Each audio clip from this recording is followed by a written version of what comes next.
Abra sua Bíblia em Salmos, capítulo de número 93. Salmos, capítulo de número 93. Hoje nós encerramos a série de exposições destes 3 salmos reais ou régios.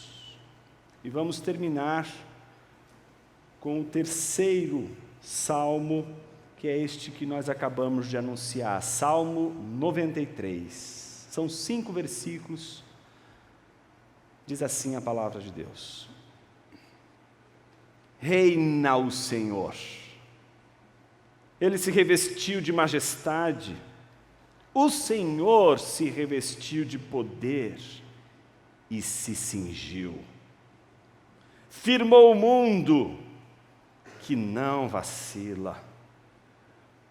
O teu trono está firme desde a antiguidade, tu és desde a eternidade. Levantam os rios, ó Senhor, levantam os rios o seu bramido, levantam os rios o seu fragor. Mas o Senhor nas alturas é mais poderoso do que o bramido das grandes águas, do que as poderosas ondas do mar. Os teus testemunhos são fidelíssimos. À tua casa convém a santidade, Senhor, para todo o sempre. Oremos. Senhor Deus e Pai, fale conosco através de Tua palavra, que ela ilumine a nossa mente para que a gente entenda o Cristo que a Tua palavra quer que entendamos, não o Cristo que fabricamos, mas o Cristo anunciado pelas Escrituras. Que uma vez mais ouçamos a Tua palavra e sejamos transformados. É no nome dEle, do Teu Filho, o Rei dos Reis, que oramos. Amém.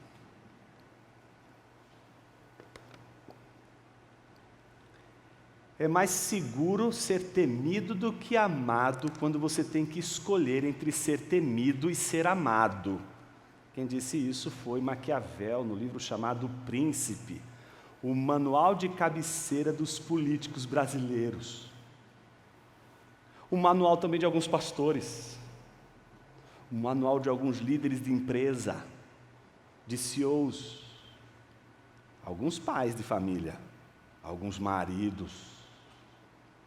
Hoje em dia, talvez até as esposas, talvez as empresárias. Ser temido é o que faz um rei ser obedecido. Pode faltar amor, mas se um rei quer ser obedecido, tem de ser temido. Por isso, alguns pais podem preterir o amor, desde que o temor faça seus filhos obedecê-los. E alguns pastores sacrifiquem o amor e a amabilidade para que sejam obedecidos no seu temor. É verdade que Napoleão leu bastante O Príncipe. E é verdade que, entendendo o temor dos homens, os grandes líderes são capazes de grandes conquistas, de estratégias poderosas de domínio e o mais importante de todos eles, o êxito nas batalhas. Porque, afinal de contas, um exército que não é temido jamais vence uma batalha. Nós vamos falar de um rei nesta manhã. Um rei que sempre é temido, mas que nem sempre é amado. Não por ele não ser amável, mas por outras razões, que dizem respeito não ao rei, mas aos seus súditos. O rei de todo o universo é o Criador de todo o universo. Não há cristão na face da terra que não reconheça o senhorio e a realeza e o domínio da providência divina.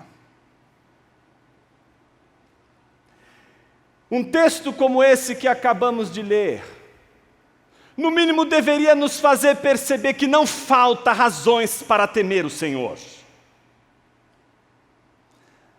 Não faltam razões para obedecermos ao Senhor, porque temos tudo e todas as razões para temê-lo. Por exemplo, o texto que nós acabamos de ler é um texto pequeno, é um salmo pequeno, é um cântico pequeno, dividido em 3 partes. Primeira parte, dirigida ao rei, a segunda parte, dirigida à batalha, e a terceira parte, dirigida ao reino. A primeira parte, que são os primeiros 2 versículos, mostra um rei se vestindo, se preparando para uma guerra. A segunda parte, versículos 3 e 4, é o rei diante desta guerra, descrita agora, não só a guerra, mas o seu inimigo e o seu êxito sobre o inimigo. E por fim, o 5º e último versículo anunciando o reino, o reinado, os fundamentos, o que constitui a natureza deste reino. Vejamos as razões pelas quais este rei tem de ser temido e, portanto, não teríamos nenhuma razão neste mundo para desobedecê-lo.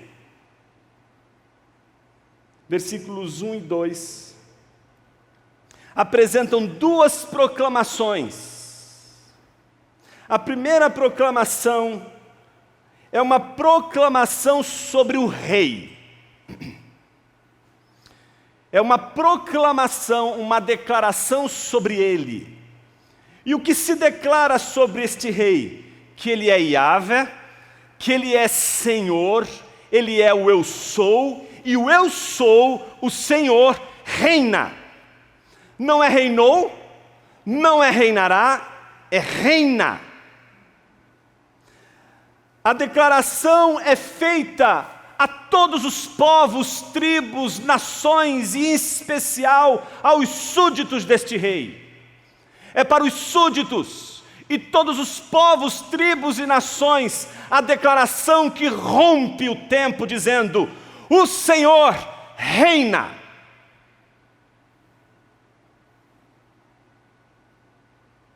E após a declaração de que o Senhor reina, a proclamação anuncia este rei que reina com um determinado tipo de comportamento que é comum aos reis quando vão para a batalha.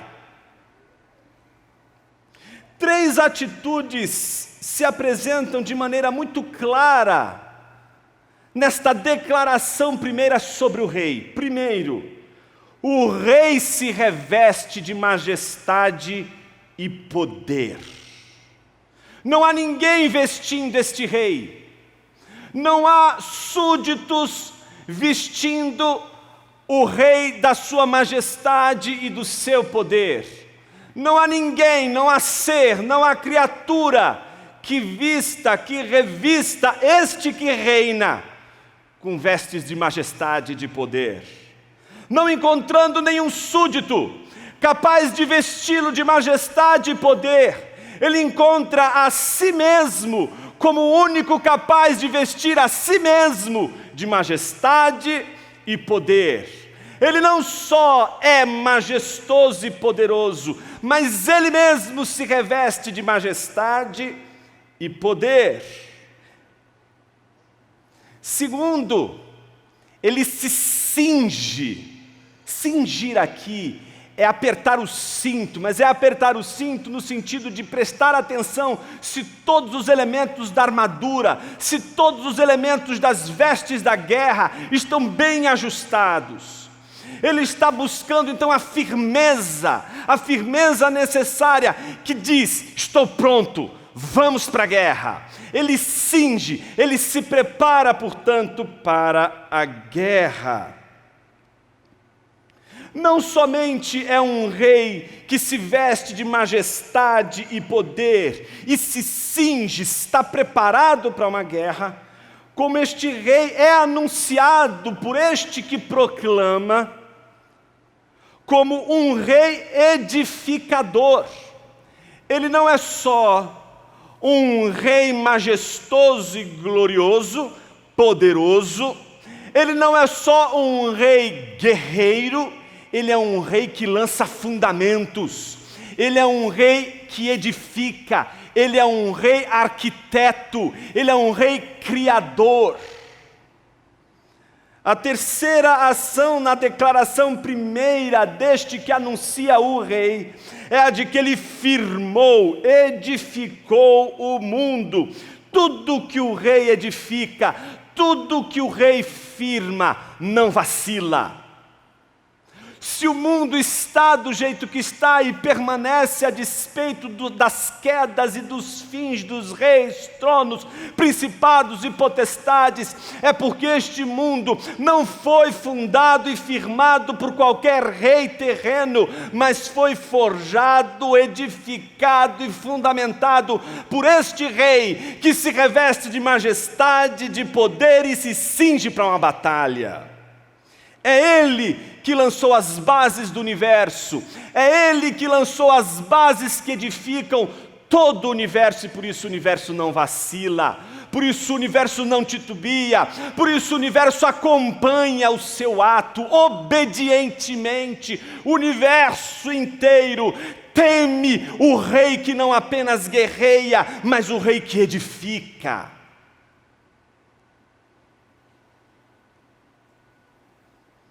Então a primeira declaração, a primeira proclamação do versículo 1, que anuncia este rei, é uma proclamação gloriosa, de um rei guerreiro, de um rei edificador, de um rei majestoso, de um rei tão poderoso, tão poderoso, tão poderoso, que aquilo que ele edifica, ninguém pode derrubar. Se ele edifica o mundo vai permanecer. Se ele edifica um povo vai permanecer. Se ele edifica uma igreja vai permanecer e atravessar séculos e séculos sem vacilar.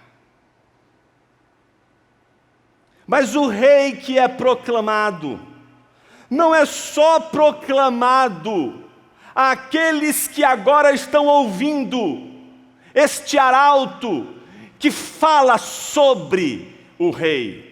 Agora, o próprio arauto, no versículo 2, faz uma segunda proclamação, e essa segunda proclamação não é mais sobre o rei, mas é uma proclamação ao rei. Ele se dirige ao rei, ele fala ao rei. Observe a mudança na voz. Agora ele não está mais falando do rei para os homens, agora ele está falando para o rei, diante do rei, e agora ele se dirige a este rei e diz: o teu trono está firme desde a antiguidade, tu és desde a eternidade. Duas coisas importantes agora ele diz, agora diretamente ao rei.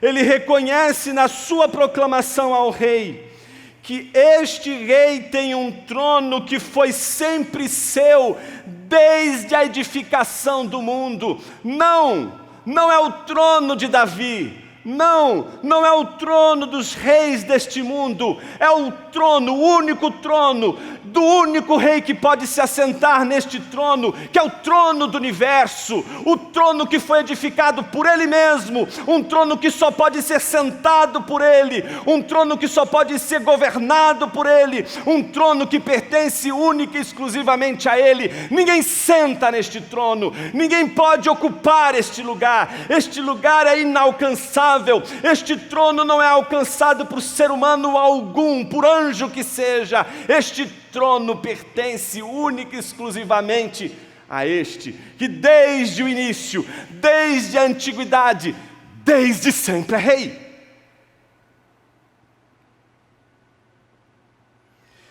O segundo aspecto dessa proclamação ao rei Não é que este rei apenas tem um trono edificado por ele mesmo desde a eternidade e que é um trono único e exclusivo dele. Não. Ele faz uma declaração a mais. Ele diz: tu és desde a eternidade. Não é um rei que teve um começo, não é um rei que tem um fim, não é um rei que tem uma origem, não é um rei que tem um final. Este rei sempre existiu, existe e sempre existirá. Ele é desde a eternidade. Naturalmente você deve estar se perguntando agora, por que ele fez toda essa apresentação? Porque não é comum encontrar um rei assim, né? Um rei assim é demasiado poderoso. Um rei assim é demasiado temido. O seu trono é único. Não existe conspiração. Está entendendo? Tipo, gente, vamos fazer o seguinte. Vamos fazer uma arapuca para Deus e depois ocupar o reino dele? Tem uns pastores que têm feito isso, gente. Mas o reino de Deus pertence só a Ele. Ninguém pode alcançar o trono que pertence somente a Ele. É demasiado poderoso. É um rei demasiado poderoso. Muita coisa só faz sentido para a gente quando a gente sai do rei e se faz a pergunta: tá, ele é poderoso, ele tem um reino poderoso, tem um trono que é só dele, ele é majestoso, ele é guerreiro, né? Se ele está se preparando para a guerra, coitado de quem estiver pela frente, né? Ele é guerreiro, ele é todo poderoso, ele é o que edifica o mundo, edifica todas as coisas. A pergunta é: quem foi o louco que resolveu bater de frente com ele? Isso nos leva à segunda parte do Salmo, que vai dos versículos 3 ao 4. Aqui nós não vamos falar mais sobre o rei propriamente dito, mas vamos falar sobre a batalha. É uma batalha muito interessante. Em algumas Bíblias tem rios, né? A nossa aqui eu estou acompanhando com a nova versão atualizada, aí tem rios. Eu não gosto muito dessa leitura do rio, porque a nossa percepção do rio é uma percepção às vezes muito pequena.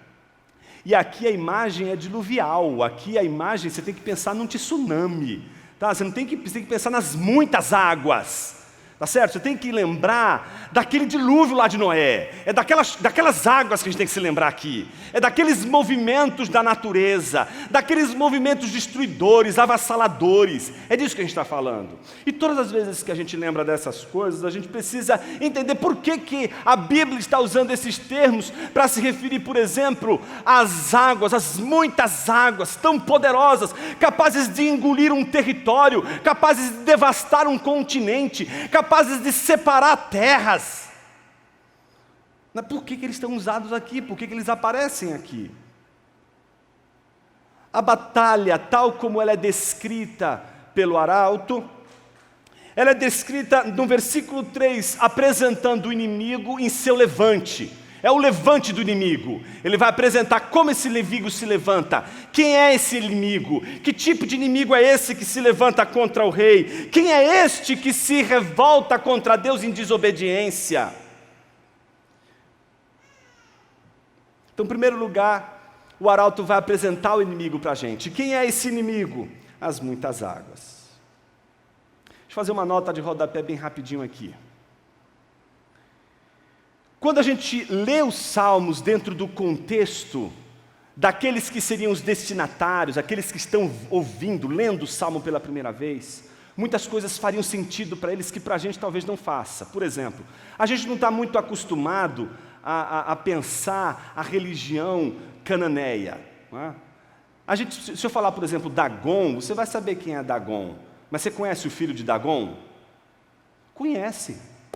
Está vendo? Você conhece o filho de Dagon. O filho de Dagon chama-se Baal. Só que existem muitos, né, Baalins, muitos filhos de Dagon que se chamam Baal. E eles são inúmeros, com crenças absurdas sobre cada um deles. É uma mitologia cananeia que era conhecida por eles. E o que dizia essa mitologia? Dizia que Baal, filho de Dagom, era muito temido. Muito temido. E ele queria muito ser rei. Ele queria reinar entre os deuses. Ele queria governar o universo. E ele estava quase conseguindo quando Iam, que é o seu maior inimigo, que é responsável pelo caos, é a divindade caótica, é a divindade das águas, é o Deus que usa as águas com toda a sua força e com toda a sua potência para destruir tudo à sua volta. E era assim que os cananeus explicavam, por exemplo, eventos como o dilúvio, ou exemplos da natureza como as tsunamis que a gente conhece hoje, e que são avassaladoras. É Iam se levantando contra Baal, é Iam se levantando contra Baal e destruindo e engolindo todo o universo numa batalha entre os deuses. Mas o mito cananeu diz que a batalha entre Baal e Iam um dia aconteceu, e as águas se levantaram com toda a sua força, com toda a sua violência contra Baal. Mas Baal, com toda a sua inteligência e estratégia, destruiu as forças caóticas de Iam e estabeleceu a ordem. Era o único evento que faltava para que agora Baal pudesse ser aclamado entre os deuses como o rei entre os deuses. Então, depois da derrota de Iam, Baal é entronizado, vestem roupas, colocam roupas de rei, coroam Baal, colocam coroa sobre ele, trazem glória, majestade. Afinal de contas, ele venceu Iam e agora se tornou o rei dos deuses, ele governa entre os deuses. Os versículos que nós acabamos de ler são versículos que contrapõem a maneira mais típica dos cananeus, por exemplo, imaginarem Deus. Se os judeus, imagina o povo de Deus, melhor dizendo, está sendo tentado por qualquer outro Deus, pela sua manifestação de poder, pelas histórias que os cananeus contavam, aqui, nesse texto, há algo totalmente diferente. Aqui o arauto diz que as águas, com toda a sua força, com toda a sua violência, se levantam. E elas se levantam de duas maneiras: com bramido, com fragor e com as suas ondas. Então aqui no texto que a gente acabou de ler, o versículo 3, quem está acompanhando a minha versão, você vai encontrar assim: levantam os rios, ó Senhor, levantam os rios o seu bramido, levantam os rios o seu fragor. No fundo, esses dois versículos estão trabalhando duas questões. Do jeito que está aqui, parece que só está falando do som, o som das águas, aquele barulho ensurdecedor, aquele barulho que traz o anúncio da catástrofe, do caos, da destruição, sem contar a força das ondas, que vai devastando, destruindo tudo.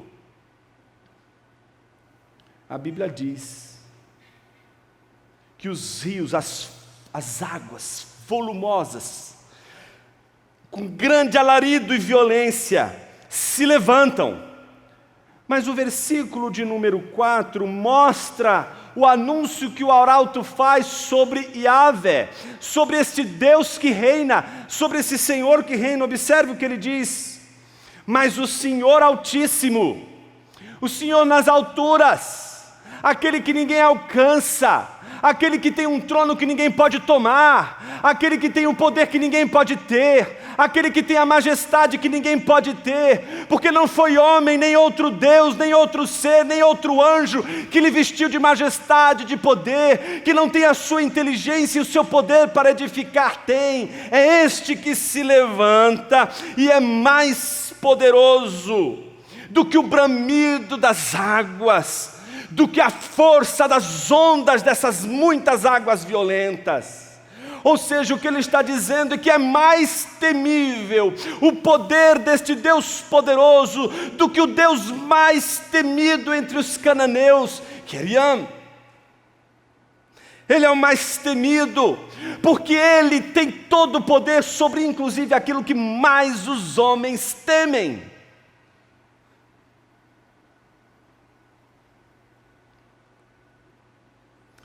Só que tem uma coisa importante que a gente não pode perder de vista.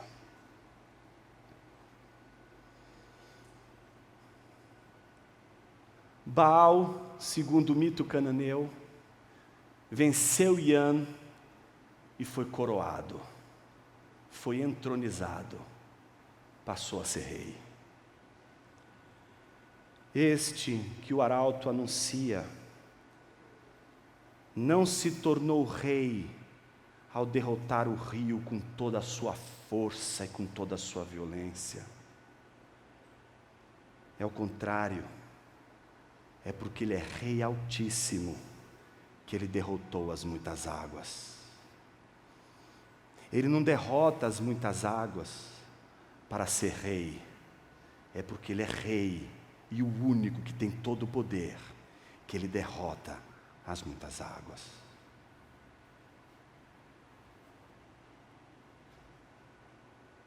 Em outras palavras, Deus não morreu na cruz para se tornar teu rei.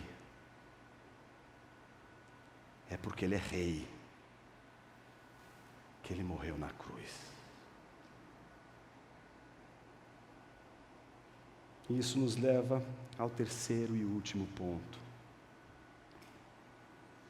O reino. Como é o reino deste rei temível, deste rei que vence as águas mais poderosas, não para se tornar rei. Ou seja, não há uma ambição de Deus. Deus não está, portanto, trabalhando contra os inimigos porque Ele tem uma ambição de um dia possuir uma coroa. Não há uma ambição de Deus em conquistar um determinado povo, para que ele um dia possa ser rei, para que um dia ele possa ter coroa, para que um dia ele possa ter louvor, para que um dia ele possa ter honra, para que um dia ele possa ter glória. Não há algo que Deus precise fazer para que justifique a sua coroa, a sua realeza, o seu poder, a sua soberania, a sua superioridade, o seu ser altíssimo. No entanto, uma pergunta tem que ficar diante de nós nesta manhã: por que cargas d'água se ele não precisava vencer Satanás, a morte e tudo que está à nossa volta para ser rei? Por que ele fez isso? Porque ele lutou, porque ele se cingiu, porque ele vestiu armadura, porque ele foi para uma batalha, se ele já é rei?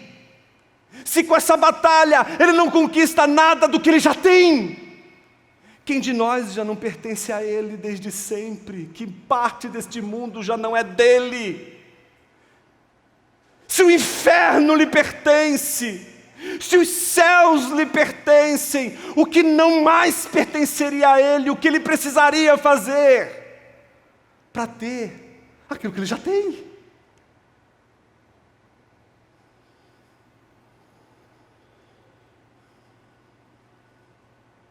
É preciso entender que o reino de Deus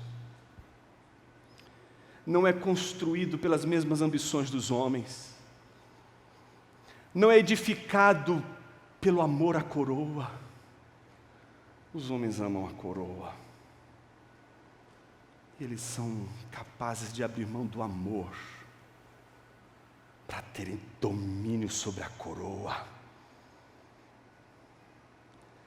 Porque eles são como Baal. A coroa é um prêmio a ser conquistado, e não um prêmio a ser entregue. Baal nos ensina a desejar a coroa mais do que tudo. Deus nos ensina a entregar a coroa mais do que tudo.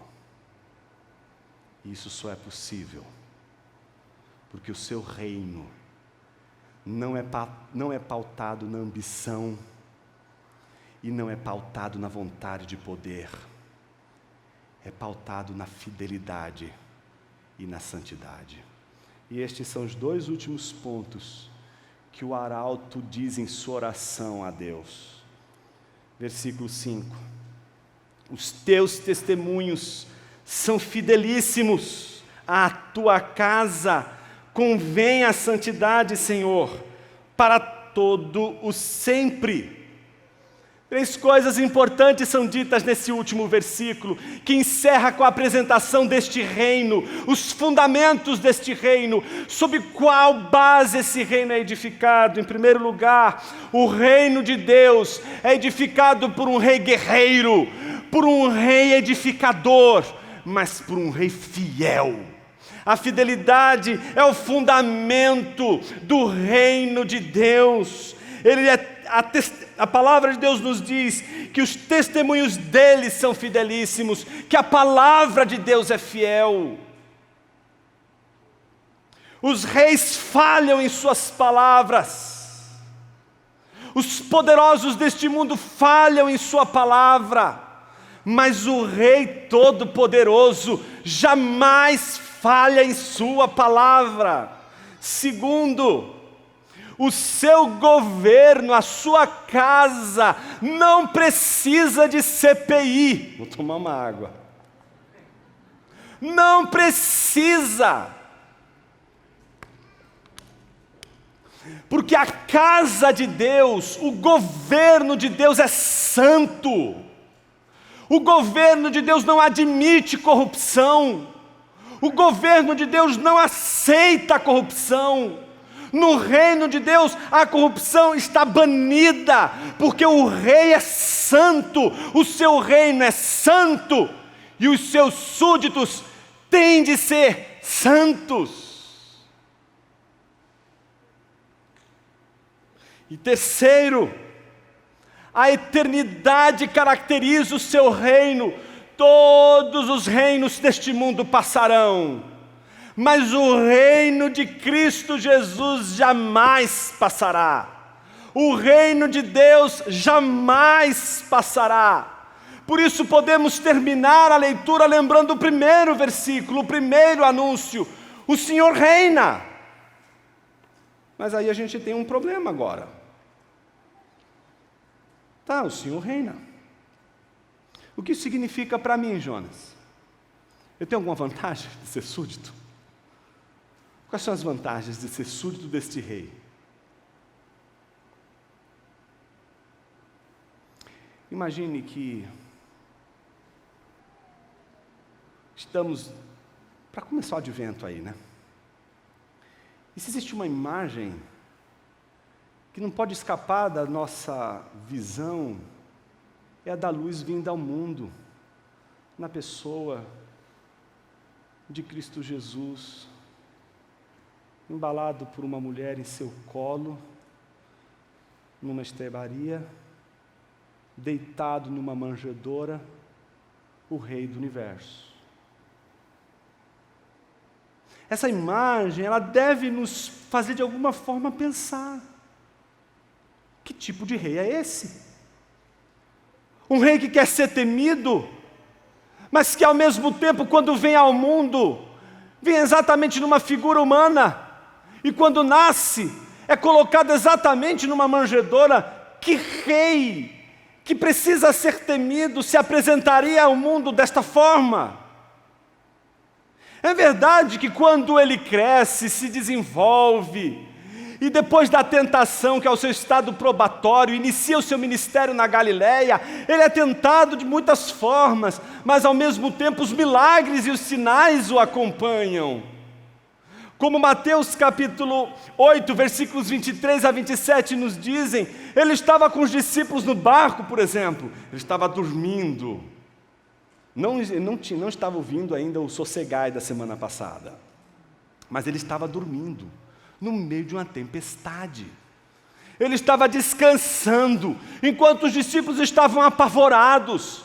De repente, um dos discípulos acorda Jesus, vamos perecer. O que Jesus diz em primeiro lugar? Vocês também, o Rei do Universo está aqui, fica em paz, sossega, as ondas atendem ao meu mandar, sossega.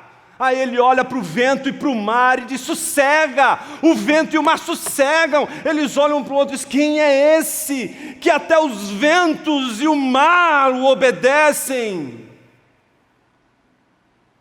Você corre os olhos para Mateus capítulo 14, versículos 22 a 32, você vê Jesus encontrando com os discípulos no meio de uma tempestade, ele andando por sobre as águas. É o Senhor, é o Rei das águas, indo ao encontro deles no meio de uma tempestade.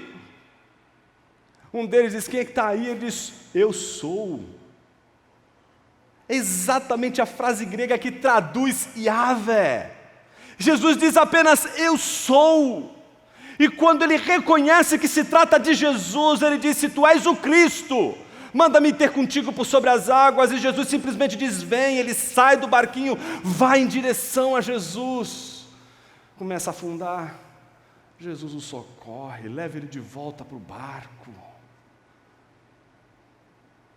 E toda aquela história está ali, não para dizer que Jesus vai te livrar dos sofrimentos, das tempestades, vai te trazer calmaria. Está dizendo ali que Ele é Senhor das águas, porque quando Ele volta para o barquinho, Ele determina que a tempestade cesse, e a tempestade o obedece, porque os mares, as ondas, a tempestade, todo o universo teme a Jesus de Nazaré.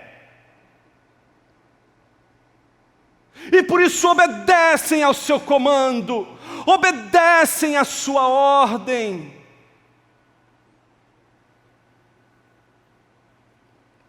Mas um dia,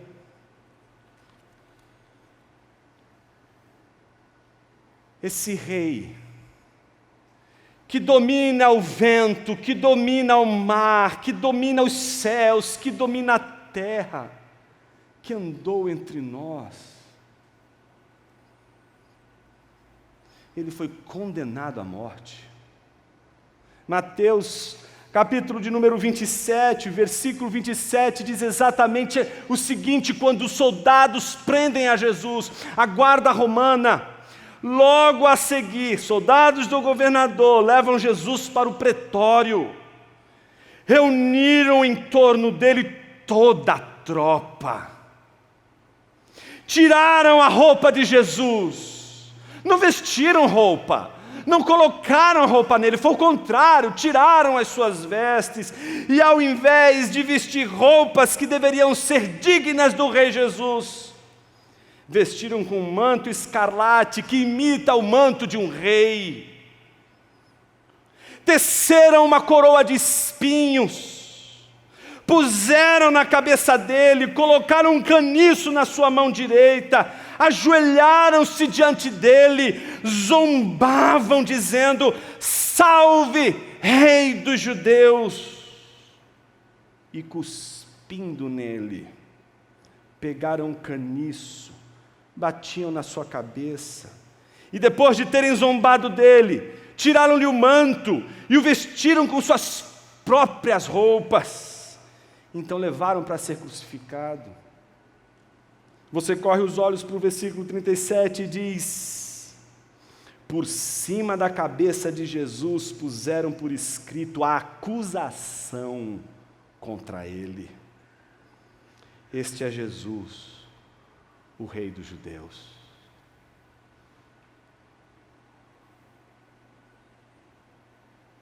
Se havia entre os discípulos o temor diante de um Senhor que ordena os ventos e os mares para que se acalmem, agora entre os soldados romanos não há temor nenhum, zombam, escarnecem de Jesus, batem sua cabeça, chamam ele de Rei dos Judeus, mas ridicularizando, usando o que era justamente motivo de acusação, motivo de ofensa.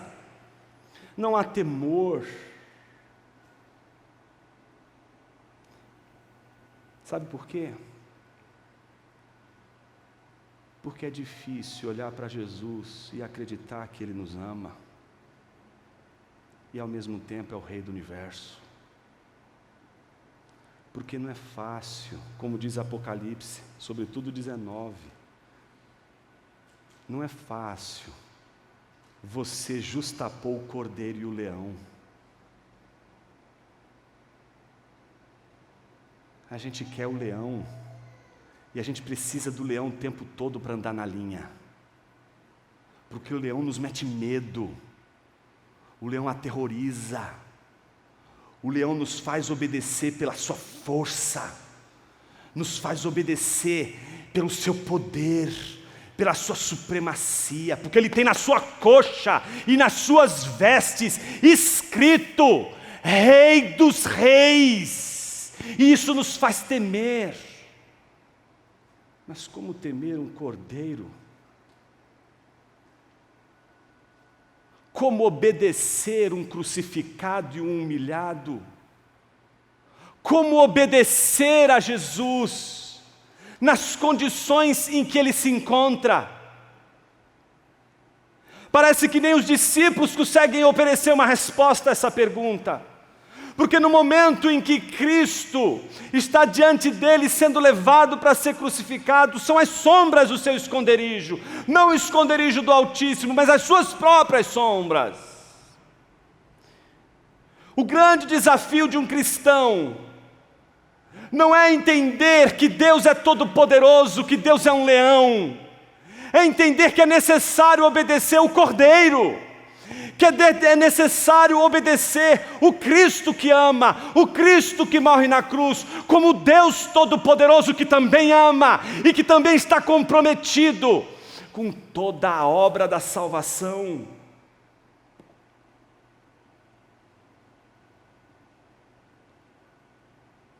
Jesus, quando morreu na cruz,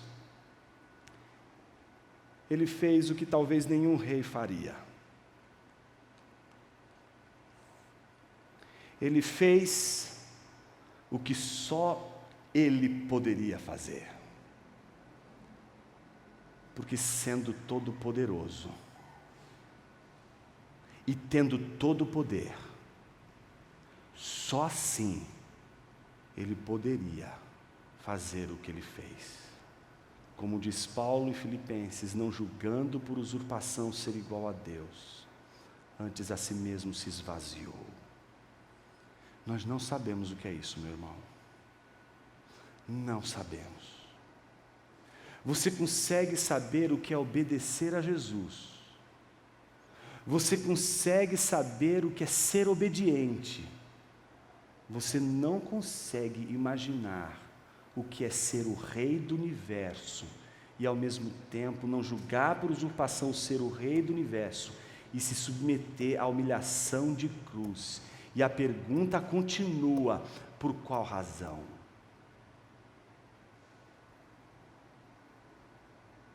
Observe a sua agenda exatamente agora. Abra a sua agenda exatamente agora. E você vai descobrir que o seu sangue está vertendo.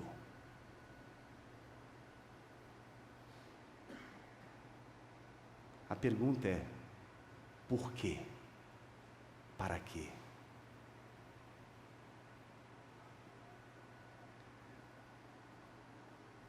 Há algo pelo qual fomos chamados a dar nossas vidas. A pergunta é: pelo que devemos dar nossa vida?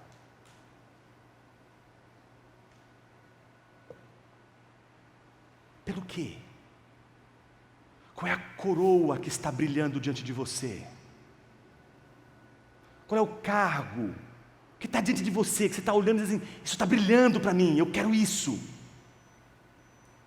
Como você pode desejar isso, sabendo da história de Jesus? Que o Evangelho é uma só história, a história de um rei que deu sua própria vida para salvar os seus. E por que ele faz isso? Porque ele é fiel, porque ele é santo e porque ele é eterno. Por isso eu e você não temos como saber. Jonas, eu estava quase achando que você estava dizendo que eu precisaria fazer tudo o que Jesus fez para ser salvo. De forma alguma. A única coisa que eu estou dizendo para você nessa manhã é justamente o contrário. Você não sabe até o momento em que você mergulhar fundo no Evangelho o suficiente para saber que ele não é sobre você e a coroa que você quer. ele é sobre Jesus e a coroa dele, que pertence a ele, que é só dele. Jonas, é difícil obedecer ao Senhor, porque para obedecer ao Senhor, eu preciso fazer umas coisas que eu não estou querendo fazer. É muito difícil. E eu queria terminar exatamente falando sobre isso. É muito difícil por uma razão. Porque há uma artimanha do diabo em oferecer para a gente o pecado como uma delícia. O pecado é sempre a desobediência ao rei. E ele é delicioso. Só que isso é uma mentira. É a mentira, a grande mentira é essa. Não, Jonas, é gostoso sim. O problema não é esse, o problema é que se omite a grande verdade. Ele não é só delicioso, ele é mortífero, ele é um veneno. A comida está envenenada, é gostosa a comida, é deliciosa, mas depois você vai começar a sofrer, porque tem veneno ali, vai te envenenar, vai te destruir. A artimanha de Satanás é fazer você olhar para as delícias e nunca para a podridão que está escondida dentro das delícias. O rei do universo está invertendo o baile de máscaras. Ele está invertendo tudo. Está dizendo para a sua igreja o seguinte: calma, uma manjedoura não é tão ruim assim. Calma, uma cruz não é tão ruim assim. Calma, o sofrimento não é tão ruim assim. Calma, a perseguição não é tão ruim assim. Calma. No interior do sofrimento existem delícias, existe deleite, existem recompensas maravilhosas que somente aqueles que suportam o sofrimento recebem de Deus. Há uma promessa de Deus, e portanto de um Deus que é fiel, que não mente e que vai cumprir. Me dirijo a você que está procurando na coroa o deleite. Nela está o veneno, meu irmão, nela está o veneno, minha irmã. É o contrário. Não é a coroa, é a túnica que te cabe. A túnica do rei que lava os pés dos seus discípulos. A túnica do servo. Não nos cabe ser reis. A única coisa que nos cabe nesta vida é sermos servos. E essa talvez seja a mais terrível de todas as tarefas desta vida. Porque se existe uma coisa que a gente gosta, é de ver Jesus humilhado, mas não de nos vermos ali, humilhados com Ele. Queria convidar você a curvar sua cabeça.